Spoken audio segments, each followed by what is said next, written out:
guys, welcome to my channel or welcome back to my channel. I'm Nicole Miranda, and for today's video we're going to be talking about the silent twins. For almost 30 years these twins didn't speak to anyone but each other.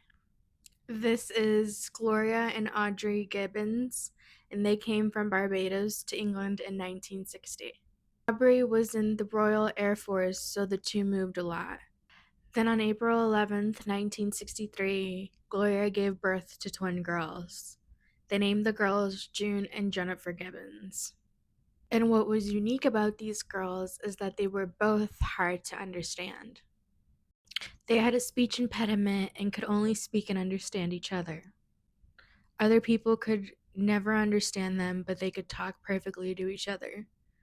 The girls had to constantly repeat themselves since no one could understand them, so they both decided to stop talking altogether. Unlike most kids who could last up to an hour max without talking, these girls kept it up for a very long time. Somehow, June and Jennifer created their own language. They would talk to each other in their own language, but no one could understand a thing. Now, this is actually a thing, it's a phenomenon where twins develop their own language. In 1974, they moved to Wales and they lived in an RAF house. At this time, the twins were 11 years old, and once the girls started school, they were really good students, except that they didn't talk at all. Now, a lot of the teachers were really frustrated with them because they believed that they were well-behaved children, but they weren't communicating, and that was frustrating to them. Some of the kids in their school started picking on them and bullying the twins. People believed that they were super strange and didn't want to talk to them. Apparently, they were hella creepy, and the no talking thing was one thing, but the fact that there was two of them was very unsettling to people. People said that the girls were completely emotionless, and whenever someone tried to talk to them or called their name or get their attention, they would completely ignore them and pretend they didn't exist. They acted as if in their world it was just the two of them. Not only were they being bullied by the lack of talking, but they were also the only black girls in their school and faced racism.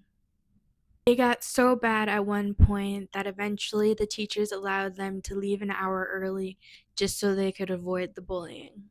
That's where they were diagnosed with something called selective mutism. Now, selective mutism is a childhood anxiety disorder characterized by a child's inability to speak, communicate effectively in a selective social setting, such as school. These children are able to speak and communicate in settings when they are comfortable, secure, and relaxed. Even after the girls' diagnosis, the school still didn't want to deal with the twins, and they were frustrated and felt like the twins weren't talking on purpose. So they ended up sending the twins to a special education school. This school was actually a lot better for the girls.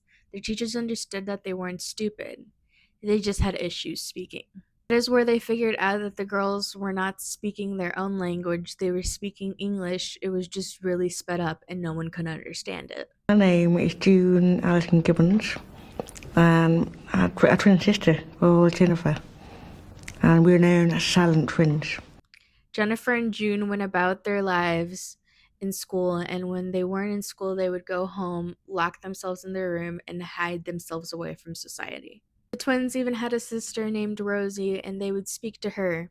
They shared a room with her, but when she turned 11, she moved into her own room, and they stopped talking to her altogether. These girls even had to drink and eat by themselves. They would not do it in front of anyone else, and their parents would have to leave them alone in order for them to eat.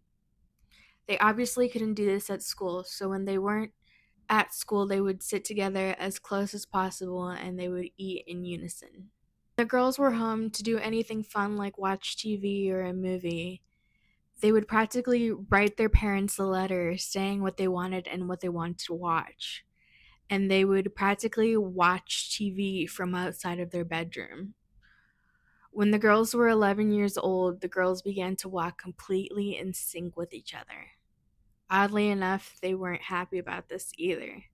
They said that they had no choice but to act this way. They even wrote in their diaries about how they thought it would be a good idea for them to separate. They said in their diary that if they were going to separate, that this would give them the opportunity to live a normal life. It was decided that the girls would be separated. They would move away from each other in order to learn more social skills and to learn how to be more independent. The move actually ended up being really hard on the girls.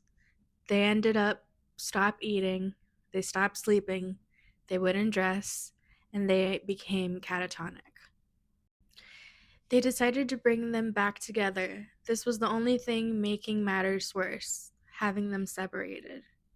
They returned to their rooms, not talking to anyone. At one point, the girls decided to buy a course that teaches you how to communicate with people, but that didn't help much.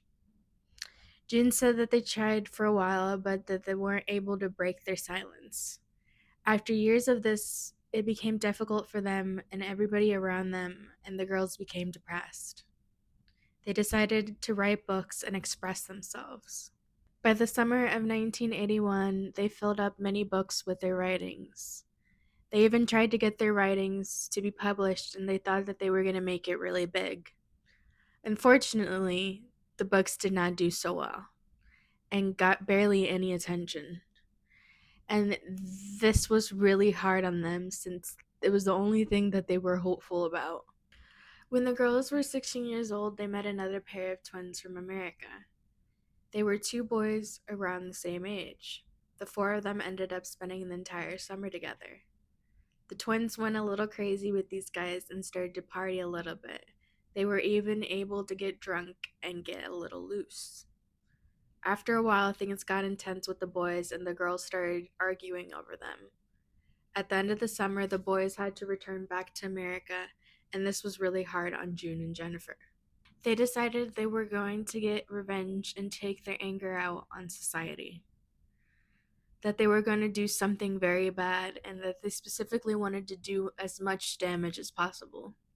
That October, June and Jennifer went and burned down a huge store in their town. In June's diary, she talks about how proud she was and said it was the best day of her life. She also mentioned how she was going to keep doing it until she got caught. She said she wonders that maybe this will be the first Christmas that she spends in jail. And to everyone's surprise, they did get caught and they did end up being put in jail. They actually caught them because of Jennifer's diary entry and how they were able to prove that they did it. Jail was pretty much hell on earth for the twins. They were put in a cell together, but they ended up fighting and would be separated. But when they were separated, they were practically paralyzed without one another. They couldn't function without each other, so they had to keep putting them back together. It's strange because at this point they said that they hated each other and they wished that each other would die. Doctors at this time started to believe that the twins were in the early stages of schizophrenia and it wasn't full blown yet. But this ended up not being true and they were, in fact, never schizophrenic. The judges didn't know what to do with them. Doctors believed that they really needed treatment, so it was decided that they were going to stay at the Broadmoor Hospital indefinitely. They claimed there was too many people there and they hated it and felt stressed, and this stressed out their family as well. And for the next 2 years after that, they were kept in a hospital in two separate wards. They could write letters to their parents or to each other, but that was it. In one of Jennifer's letters to June, she talked about how she knew she was going to die sooner than later, and sooner than her twin. Being separated eventually made the girls start to hallucinate. At this point, they were diagnosed with schizophrenia, even though we know they didn't actually have it. Eventually, the girls did start speaking, and they thought that this would allow them to be released, but that was not the case.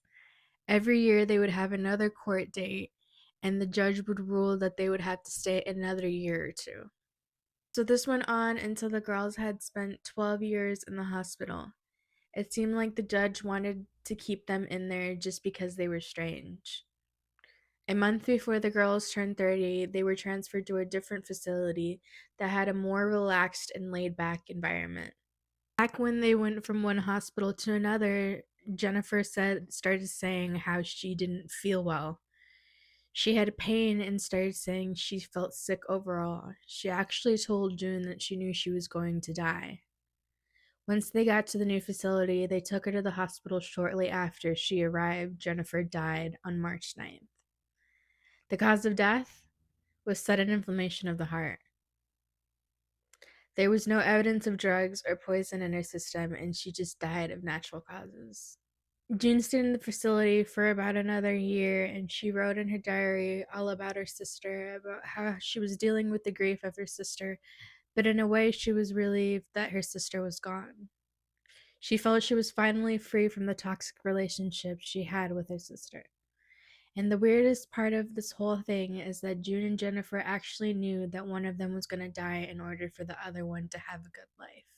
March 18th, 1994, they decided that they were going to release June from the facility.